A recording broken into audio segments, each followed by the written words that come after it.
This episode of Super Pulp Science is brought to you by the Dragon Nanny e-newsletter. Receive important updates on the next installment in the Silent Guardian series delivered straight to your inbox. We promise not to spam you. Go to chasingartwork.com/dragon-nanny to sign up today.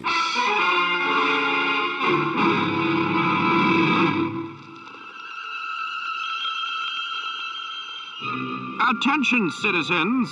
It's time for Super Pulp Science. This is Super Pulp Science, where we talk about how genre gets made. It is week 10 or 11 of quarantine, I think. And Dan Vadeboncoeur, our fearless producer, is way out, social distancing all the way out at the lake. Justin has just returned back from a distant sojourn to the farm, and I, as ever, am here. Same spot.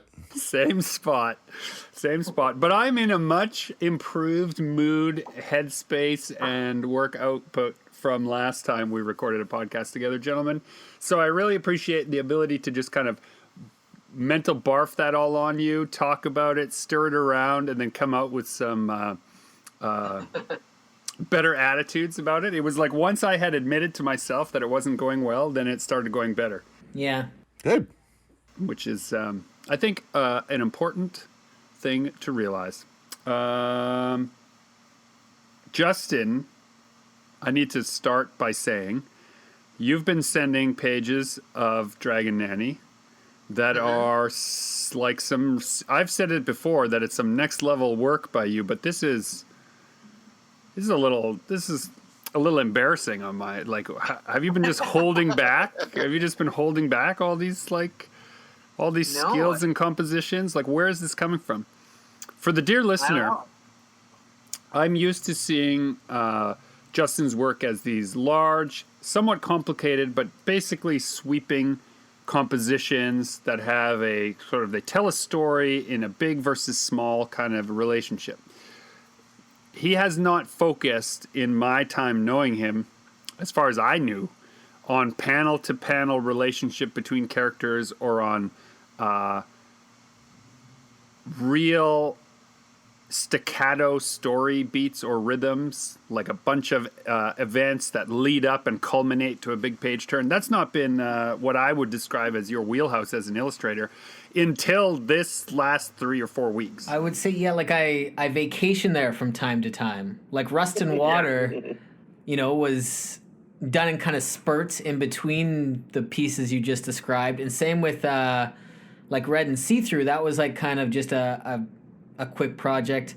I think I've just had, because of the unprecedented events that are going on in the world right now, I've had all this time to just kind of sit and stew in the storytelling world and not be interrupted or distracted by much, just really dive into it. And once things started like really looking good, it just kind of snowballed into like more and more and more, and I didn't have to take a break or get away from it. I could just keep going with it, and I think it's turning into some of my best work. I'm super excited. It's looking really good. No, I'm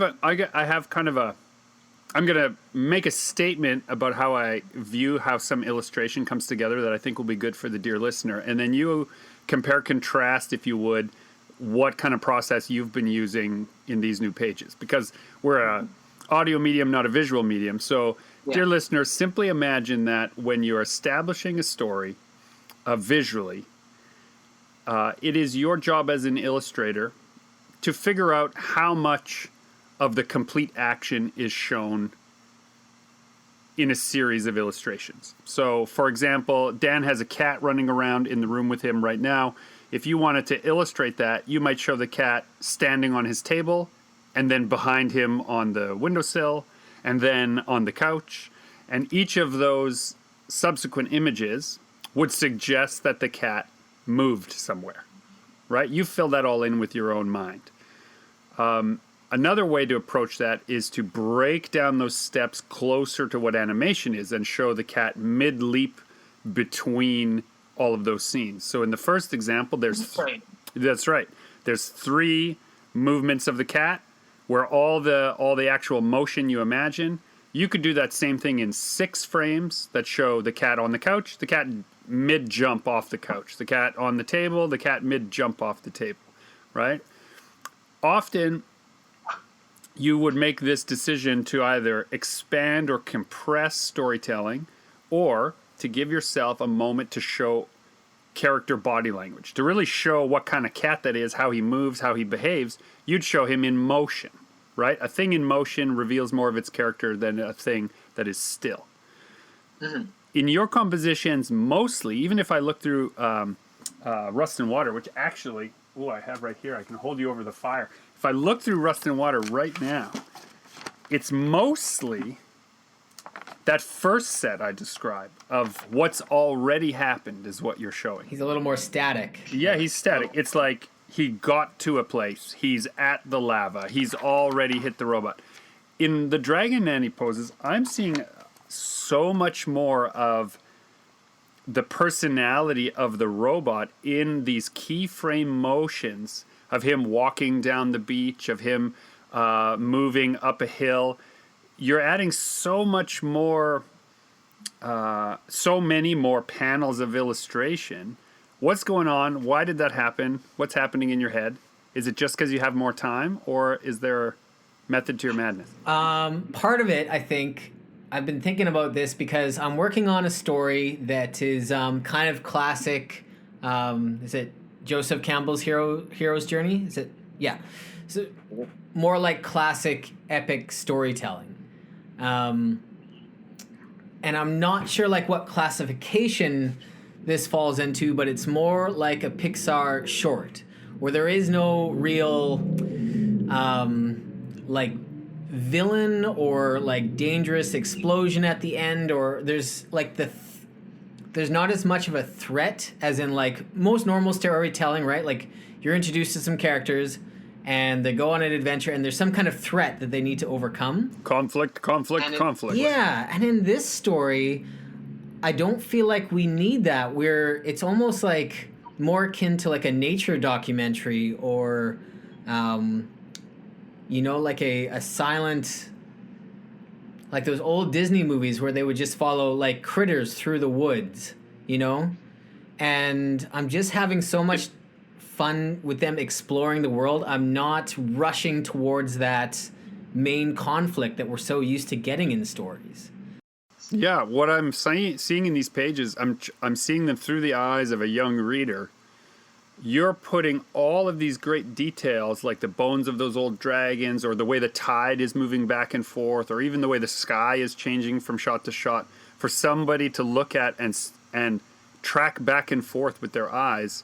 Oh, look, the world is different here. Oh, there's a little secret to notice. Oh, there's something else that's been revealed by these motions. I'm just really, it's funny because when your name goes on something related to the writing, people will assume that those were all your choice, like my choices, right? If we don't have an intro, which we will in our book, that explains the actual process and gives credit where it's due, most books still have that. The illustrator is still doing all that, but then the writer gets the credit as if it was his idea or her idea, right? And I think it'll be really important for us to demonstrate to the reader, either to the parent, as the back matter or maybe as a little introduction, the role that words and pictures are going to play, and what counted as story and what counted as almost like narration are separate things. And it's funny that you say a nature documentary, because when I was looking through those pages, I started feeling more like a David Attenborough type. Like the script that started coming to my mind was like, oh, I could describe a little of that. Oh, I could describe a little of that. The same way that the narrator of a nature documentary looks at the existing footage that's brought to them and roughly assembled as a dramatic story, and then they write the narration to lift the drama up. Right? That's how I'm feeling. Like I get these sort of like they feel like messages in the bottle from the island where the dragon nanny's living, and I'm going to spend a couple years in the field taking footage, and then I'm going to dump it at your feet, and you need to do something with it. Don't let us down. That's totally how it feels, and it's such a wild process for me. And actually, in a way, it's really helped that malaise I felt, like that I was expressing in our podcast before, about like just not feeling like I'm involved in any of the creative things. Starting to think of it less like I have to be there helping to steer the ship, and instead like someone who's receiving these images and now gets to help sort of weave the drama, has been an interesting mindset that has helped me, because I can do that while I'm doing other tasks. I can be thinking about what fits those images I saw. It's given me some kind of like background processing that I can do and still feel like I'm doing some creative lifting. All you gotta do is find the Queen of Hearts. I took off to the farm for a week, and that's why I wasn't on the last podcast. And I set up I brought my computer with me, and I set up in, my parents have an old school, like barn, like a big, huge barn with a loft. And the loft is a living space. We've converted it into the like bathroom, kitchen, 4-bedroom, like huge area. It's something like, 3,400 square feet of just barn loft. That's, a big living space. So I was there all week. Just begging to be surrounded by zombies, so you have to live there. It'd be perfect for a zombie apocalypse for sure. But I had very little internet connection, which was kind of nice. So all I did was make pages and then go on hikes and do yard work and helped out around the farm, and then just worked on pages. And as I was doing it and sending them on, I'm wondering if me being so productive is like spitting in Greg's face a bit because he's having a little more trouble, or is this helping in any way because he's part of this project too? No, right now it's been so helpful to feel like that project and the one we're doing with Hannah are sort of on track while I'm off track on other sides. Because the truth is, once those pages come in, to do the final sprint for me is going to be an effort of hunkering down for a week straight and doing nothing but thinking about that to formulate those final drafts. Anything I would do now in this kind of environment where we can't really be over each other's shoulder or like pop in once in a while just when it's needed would just be interruptive, right? Would be like me sending notes on an unfinished book. That doesn't help. When we're at the studio together, if I say, hey, right, those clouds are amazing, what if this? We can play and banter and then either discount it or go whatever. And it's not an interruption. It's just like part of our working relationship. But remotely, anything I would send you that's like, no, do this. I just couldn't bring myself to do that. It was just, it changes the flow, right? When you're absent. And that's one thing I've really realized is how much I've relied on that personal, just sharing the space together. And it might be every hour we talk about or connect on a project like that, maybe for 10 minutes where we're actually in each other's spaces or talking directly about it. And so it adds up over the course of a 8-hour or 10-hour day to kind of an hour or two where we've spent on sharing ideas about that book. But it doesn't feel like, no, don't do that, do this. It feels more like a back and forth, which anything I would send from remotely would feel much too much like notes before the documentary is even being edited. Yeah. So to answer your question in a long-winded way, I've really appreciated how productive you've been able to be, and I've sort of figured out a way to feel part of that process in my notebook by thinking about those frames, by adding stuff around that, by being able to go through it. You're texting them to me on my phone, so I'm able to have that with me. If I only have 2 minutes between distractions, I can still like dip back in and be like, okay, what's a good word for this, or where does that fit, or show it to the kids and say like, get their first reactions from those things. So, actually, I have a job for you and the kids.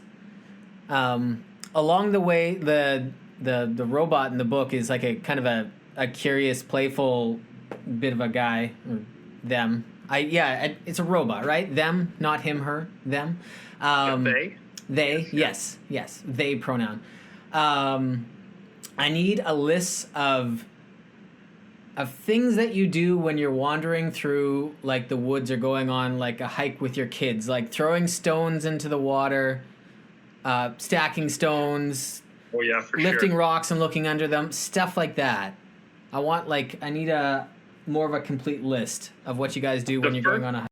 The first one right now that comes to mind, I'll get them to make a list and I'll make a proper list. But the one that comes to mind the most obviously is a pathway that seems like an animal path, or whether it's a dragon path for us, like it's obviously there along the trail. My kids never follow the path. There go this wiggly line that intersects the path on and off as they explore. They use the path as the general direction through the woods. Right. Right? While they're winding their way along. Right?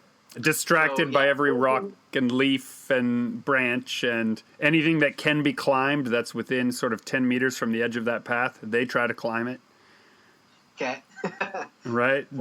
They're looking at the actual route very differently than I am. It's like, oh, great. There's already a path through the woods. We'll follow that. Well, no, that's just their way of figuring out what direction I'm going so they can generally follow us. Right. The other thing that we've been doing a lot of, I don't know if it fits in Dragon Nanny, but when we go out lately, we stop. We've been doing this thing where we just kind of stop and try to be still and let the nature sounds catch back up to us, right? Because they kind of get turned off as you pass through. And if you stop for long enough, the little animals that are hiding will come a-running, right? They'll start crossing the path again. They'll start coming down from the trees. They'll start, moving around. So a moment where the Dragon Nanny is still for a second and something else pops up, and then when it moves again, they hide, right? Very Jim Henson-esque in that regard. You're a very strange person. Tell no one. When I was going for hikes this last couple weeks, I was outside quite a bit, and I was listening to audiobooks a good chunk of the time. And I finished some of Brian Sanderson's books, Starsight and Starfall, which were amazing. And then I have to complain about this for a bit. Hearts of Atlantis by Stephen King. The beginning of that book is wonderful. It's an amazing story. So, and it's been made into a movie with Anthony Hopkins, which I saw growing up, and it's quite a good movie as well. But the book, the first third of it, is about this telepath that's being hunted by a secret organization, comes to this sleepy little town and befriends these kids. They have like a summertime adventure, and in the end, the telepath helping the kids summons the secret organization. They come and scoop them up, right? The low men in yellow coats. It's a great story, but then the book keeps going. And so that's maybe the first third of the book. The other two thirds are about this kid playing card games in college. Yeah. So that he doesn't get drafted to Vietnam. It is so boring and nothing happens. And the entire time I'm just angry, waiting for something to happen. It's kind of, I felt like... What about Rip Rip? Oh, I hated it. I hated it all. It was so boring. I was so annoyed. Because they've drawn you in with a telepath and this supernatural adventure, and then it's we're going to talk about card games in Vietnam for 20 hours now. And then you get to follow up with panhandling in New York City at Christmas time. That was somewhat interesting, yeah, but even so, you can't start a story with a supernatural thriller and then just grind to a halt and talk about nothing for the rest of it. It felt... I find that book to be a really weird one because, like you say, the first third of it is like a complete, perfect novel. It's so misleading. So they didn't do that in the movie, is what you're saying? The movie just covers the first third? The movie did exactly what I would have done. They ignored that entire last bit and just did the first little summer adventure with the telepath that was actually interesting. Maybe they were looking to make sequels? I don't know. No, I think they just recognized that was not the good part of the book. But man, yeah, it's like a 30-hour audio book, and 8 of those hours I really enjoyed, and the rest of it I was just wanting it to end. I admire you for sticking with it, though. Whenever I run into something like that with a novel or even an audiobook, I don't continue. The minute I start losing it, I'm like, I don't think I'm going to keep going with this. So you stuck with it. So, because you were expecting something to come out of it, right? Well, I kept on holding out hope that this was all building to something more akin to the first little bit in the book. So I kept waiting for, the telepath or the secret organization or something to come back. And then B, I was also in the country and I couldn't download anything new. So it was like limited choices. So I had to stick with it. Now, here, let me ask you a question. Mm-hmm. If not having those other two parts of the novel meant you wouldn't have got the first part, wouldn't that be a shame? He had to write that whole book in order to get that first part. No, he didn't, because he got the first part out of the way. You don't know that. You just know that's how it's cut together at the end. It really feels like it should have been that first bit cut into one short story. But I don't know. It just was so. I was flabbergasted by like the whole structure of it. Was just felt wrong. It was like Dusk Till Dawn, but instead of vampires in the second half, it turned into like 12 Angry Men, where it's just like lawyers talking, you know? And that's fine. I don't mind that. But like, don't start with like a bank robbery heist hostage situation. Okay, but let me ask you a question then. We've got Dragon Nanny. I'm going to spin us back around. We've got Dragon Nanny as this fun little exploring the world, right? Finding the dragon eggs, incubating them, hatching the dragons, being a good old-fashioned Dragon Nanny. And then we switch. There's a little bit of that turn. How do we have to be careful not to fall prey to the Hearts in Atlantis effect. To be like in the same ballpark as Hearts of Atlantis, we'd have to completely ditch these two main characters and go to a moon where there's a lone astronaut playing chess with himself, and just have 20 pages of the end of the book just being about Carl the astronaut trying to beat himself at chess.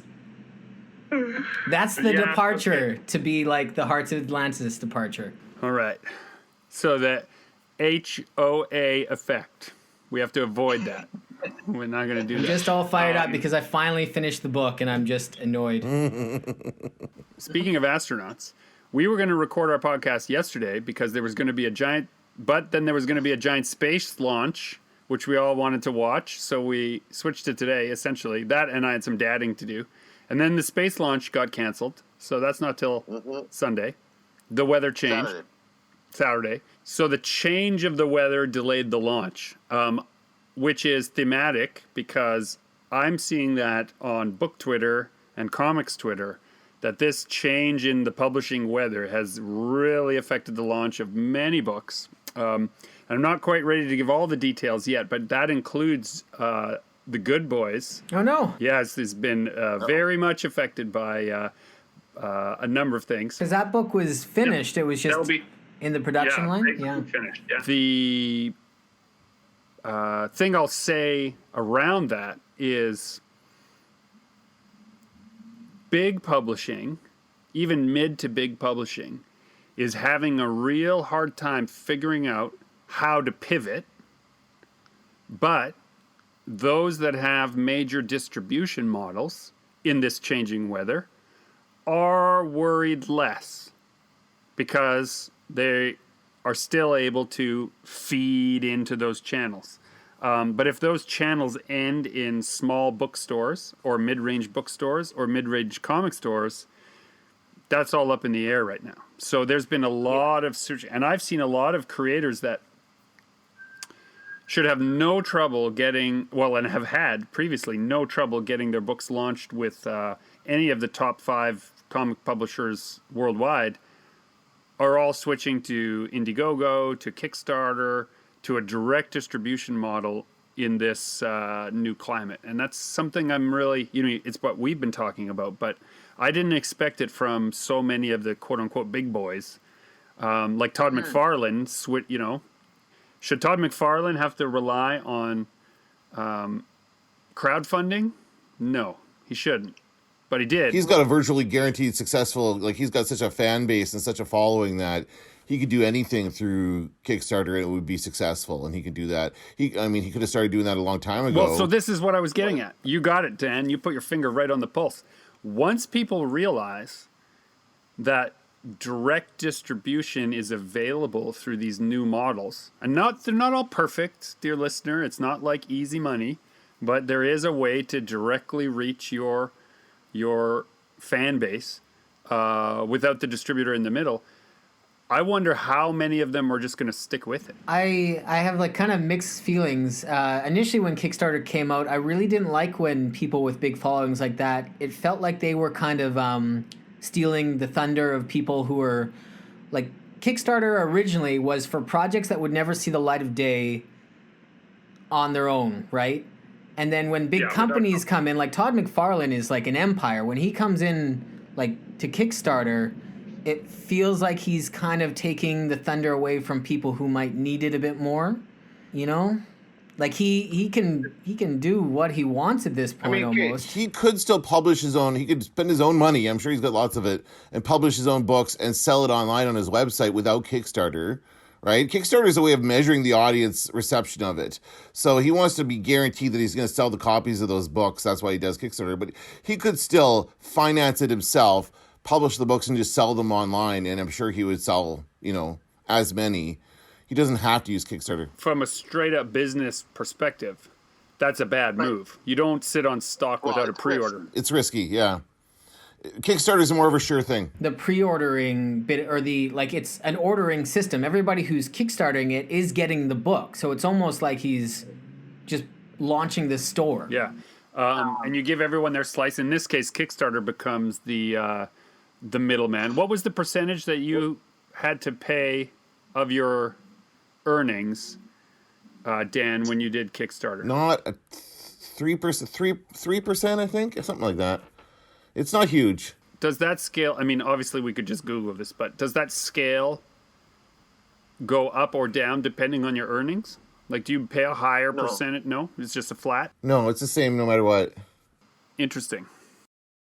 What's the project though? What's the thing he's selling? So they did. I think it was the big one was that he launched a Kickstarter for the new Spawn toy, which was supposed to launch as far as I understood it, it was supposed to be the next big toy launch through Walmart and through all this toy distribution. And then when this happened, I guess they put the brakes on, and then he was like, we can do whatever we want if we do it our way. We'll go right to fans. And I think they were asking for a toy manufacturer a pretty modest amount, but I think it crossed $1 million. Okay, but I don't know that. I know there's been issues with distribution of comics. You talked about that in a previous episode. But as far as distribution of toys, I've not heard anything being really adversely affected. I did go to Walmart last week. I was talking about this on my Star Wars Nerds podcast. My friend Kenton is a collector. He likes to pick up the Black series of the Star Wars figures. And last week in Walmart, they had this run of Empire Strikes Back 40th anniversary, because it was just the 40th anniversary of that movie, and they had a run of figures, special figures, in this retro Kenner looking blister pack, looked like the old school, except they were bigger. They were the 6-inch figures, not the 3.5 or whatever. The originals were much smaller, but they had those on sale at Walmart, and I think those would have been, that's the perfect timing for that product to be on shelves. So problem is not as many people are shopping in stores for that kind of stuff now, because shopping is a nightmare. Nobody wants to go to the store. If 1 in 5 Americans are likely to be on unemployment by the end of this month. Right, they can't afford it. Yes, of course. Distributing it through, it's not about, I'm just working this out myself in my head. It's not about interrupted supply chains. It's about distributing it through the regular channels of retail outlets is almost a waste of time, because they might just sit there on those store shelves in that case, and nobody's going to go out and buy them. Whereas if he connects directly to the fans, the ones who collect his figures, they will buy it and that kind of thing.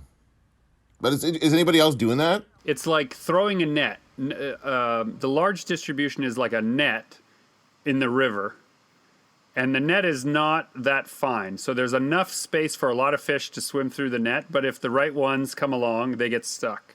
Whereas Kickstarter or Indiegogo is like 500 hooks in the river with bait on them, right? If the fish nibble, you're more likely to catch them because you can engage with them right away and pull those hooks in and reel those in. I hate to make every consumer just seem like a wriggling fish on the end of a hook, but, Like, you feel like you're kind of part of a movement as well. Like, when you find something at a store and buy it, it's kind of an isolated experience. But when you're on Kickstarter and you're with a whole bunch of like-minded people all backing the same cause, like you get swept up in that, and it feels more special than you just finding that Spawn toy at a Walmart in a couple months.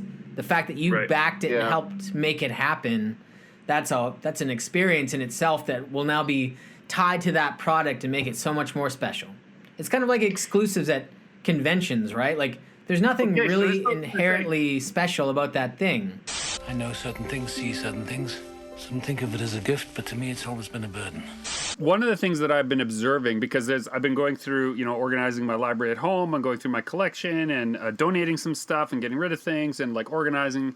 And I've realized that in a few very specific instances, there are some books that I could not find anywhere as part of my collection. No. I mean that I knew I did not own them and had never come across them in all of the ways that I go looking. And then I ordered them online since I was home anyway, and all the income I would normally spend being out in the world, I'm not spending. I took a little bit of that income and I brought some of the outside world to me. But it suddenly, when they arrived, while it was nice to read them, it was bittersweet because there had been no hunt. And I wonder if we're in a world now where nothing's special anymore, because if you have money, you can have what you want. And do things like Indiegogo and Kickstarter kind of replace that hunt, that feeling of specialness, that feeling that you can have something that not everyone else has access to, that scarcity principle kind of coming to the fore again in a way that Kickstarter exclusive. Yeah. In a way, one of the worst things to ever happen to the comics industry was the invention of bags and boards. Why is that? Well, because now things could be bought and speculated on. The purpose of a comic is, of course, to be distributed widely and read frequently. Once you encase it in plastic and put it in a box, it stops being what it was designed to be and now becomes a commodity. Mm-hmm. Right? But since bags and boards are readily available and comics are readily available, and now people buy their comics at comic stores and are provided with a bag and a board, all the comics that you buy new are likely in 20 years from now to still be 8.5s to 10-point grades as far as your speculator market goes, because they're not being read widely, they're not being passed around. There is no scarcity because all the books stay in good condition. Well, it created that system because so many of the older issues were destroyed because they didn't have that system in place, and there's so many valuable as far as their historic significance or whatever, were destroyed by people reading them and just kind of tearing through them to read the story, right? Like Action Comics, whatever, that first appearance of Superman, there's not a lot of those in existence because they didn't use backboards and bags back then, that kind of stuff. When also people didn't care.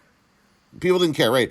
Because comics were made from material that is just falls apart a lot easier than, say, like a normal novel. They're cheap. They're cheaply made and meant to be disposable, I guess, when you think about it, like a newspaper, right? You read it. Golden Age comics were supposed to be like magazines of that day, like periodicals of that day. You read it that month, you disposed of it, and you waited for the next one. Yeah. It was weird, in a way, that people kept them.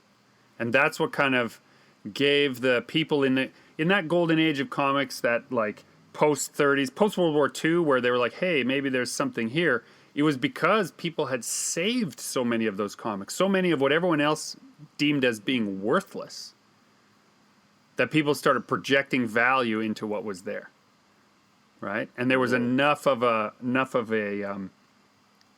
desire to find that old stuff that people did this weird thing, like collected in big groups and had a convention for the first time. I posted on my Instagram a picture I found from a 1978, it might have been a ROM, but it was an ad, this tiny little little postage stamp size ad within the comic. Number one, there used to be ads for that kind of stuff. It was almost like like classified ads in the backs of comics, and there was one for a comic convention, and it was like, come and meet hundreds of comics fans, and it was like all like exclamation point, and comic creators, and it listed like every comic creator that there was. Right? Of note at that time that we're all going to be at this hotel in Las Vegas or something. And there might be as many as 200 other people there, was kind of like, and it's 1978, this ad. And I'm looking at that and realizing that what I'm looking at was the beginning of a thing no one knew how important it would become. And I'm wondering now, as we, as the world's sort of resetting and we're figuring out, based on new technology and new availability and new distribution models, what is the funny thing that people are going to look back at now and say, oh, that's when they started that. That was the beginning of... Not shaking hands. Yeah, maybe not shaking hands. Losing that custom. We're not doing that anymore. But I also went down the rabbit hole and I found out, it actually does a disservice to the gentleman. I've forgotten his name. But he was one of the early PR guys for Star Wars. And when Star Wars was like a nothing movie. Yeah, he recently passed away.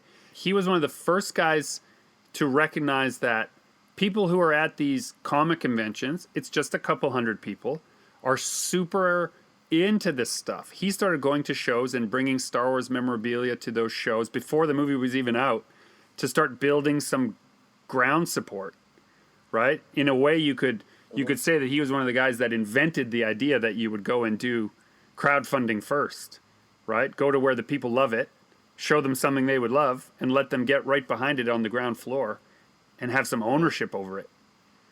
It's really being trapped in your house gives you a lot of time for introspection, I suppose.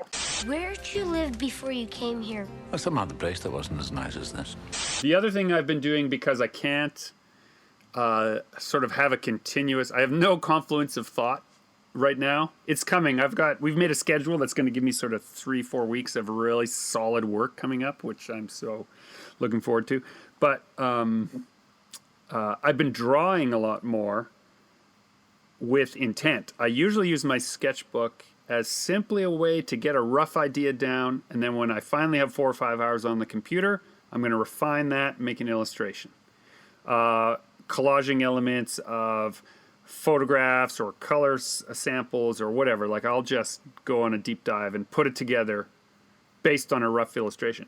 Now, if I have half an hour, I'll draw much more carefully an element of illustration. And then I've been compositing those drawn elements together into final compositions, so that if I only have maybe 4 or 5 times when I'll be able to dip into drawing in a given day, at the end of the night, I will then scan and compile those drawings. Those things I've been posting, I don't know if you saw those, Justin, grayscale illustration of the like broken robot and the light up sword. I think I sent you a couple of those. A bunch of the headshots? Yeah, there was a bunch of headshots and a bunch of that stuff. Those are all composites, not of digital illustration, but of actual like sketchbook drawings that I've layered like collage, but digitally, to make final compositions. Which has been interesting to me, just because it's something I used to do back in my misspent youth with a photocopier and my sketchbook. I would copy lots of elements, collage them all together. Now I've come back around, but technology has leapt so far in a good direction to make this easy, that it feels like learning a new skill, but I've already have those skills from before in a way. It's like a remix of a bunch of stuff I used to do. And my eldest son mentioned to my wife, he's like, hey, they were talking about me while I wasn't there, it turns out. He was saying that he's not seen, how did he word it? I haven't seen Dad try to figure out how to do something new before. No. Which was like an interesting perspective. He's 11 now. In his limited life experience, anything he's ever seen me attempt, I've already known how to do. So I thought that was kind of an interesting observation from his perspective. But then he came to me and said, that thing you're doing where you draw it first and then put it all together in the computer, I bet I could do that too. So that's those ones I showed you some of those pictures. I texted you him working on Photoshop there, Justin. He drew a whole bunch of elements in his sketchbook and then composited them together in Photoshop to make complete compositions. And what was wild was, since he had no pre-existing bias on how the program was supposed to work, his actually were coming together faster and more easily than my own. Because he didn't have all this how it's supposed to be language in his head. He was just going for it. And it was really kind of wild to watch him use techniques that then I was like, well, shit, that is a way easier way to do it. Why have I been doing this roundabout route? So there are good things in this quarantine. My son is now my Photoshop teacher. He's 11. Yeah, I'm often wondering about that, like is it becoming complacent with your work process, or are you just honing a specialized skill? You know, that balance of learning new techniques and just perfecting the foundations of your technique. You know, like I feel like I've got a really good handle on my process, and I really like how efficient and easy it is. But how often should I be trying new things and evolving? At some point, you know, it's going to be too much. Like if you're spending all your time learning new tricks, are you ever getting good at one thing? Yeah, no, I agree with you. Yeah, you know, there's that old saying I've used before. You don't fear a man who knows 1,000 tricks. Fear a man who knows one trick and has practiced it 1,000 times. Isn't that the punch thing? I don't fear a man who knows 1,000 punches. I fear the man who's practiced the one punch. Yeah, probably. That's all I do. I've just been practicing one punch so that we can have a boxing match. No, it was Bruce Lee, I think. That might be a Bruce Lee quote. Yeah, that's true. But the point I guess I'm making in all of this is that we have this, and you're observing it too, is like, at what point do you decide that change is what's needed versus doubling down on what you already do, right? And in your case, where I'm seeing changes, you know, and I'm just speaking as an armchair observer here from 10 weeks watching these pages come in, you've been doing a lot of work that you haven't done before, using skills that you have that are very strong, just in a slightly different way. And I'm feeling like that is also what I'm trying to do, is like figure out, one of the things I really love is physical collage and physical drawing. And one of the ways that I've been able to be a professional illustrator is to use only digital illustration. And trying to find a place where those two things can overlap, pun intended, collage pun there, where those things can overlap, has kind of been made possible by the fact that everything else came to a screeching halt. Right? If things had been as normal, I wouldn't have had a reason or an impetus to do any of that other stuff. It's funny you say that. Just the other night in the book on the first page, we have this line for dedications that is currently blank, but the other night I put in that maybe we should have a dedication to the pandemic, because without it, so much of the book wouldn't have turned out this way. Well, you know what you do is you don't thank the thing that killed 300,000 people, but what you do is I think what we're thankful for is that in this situation we're in such a privileged position to be able to keep working, to not be stressing as much as many of our other colleagues are about the end of cons as we know it, and that, you know, it's almost like art itself is who gets that dedication, right? I wouldn't be able to have gotten through like the stress of all of this on our family and our extended family and all of that kind of stuff. I wouldn't be able to handle it if I didn't have an outlet to make things. As much as I don't get to feel like I'm producing professional work for the marketplace, I've still been making a lot of art, and that's been keeping me sane. It's true. You know? And that's, I think, an important an important thing to recognize. Wild. Well, I think this has been Super Pulp Science, where we have talked about how genre gets made and how not to give up when the rules change. And this is Gregory Kamichek reminding you to join the fight and make comics.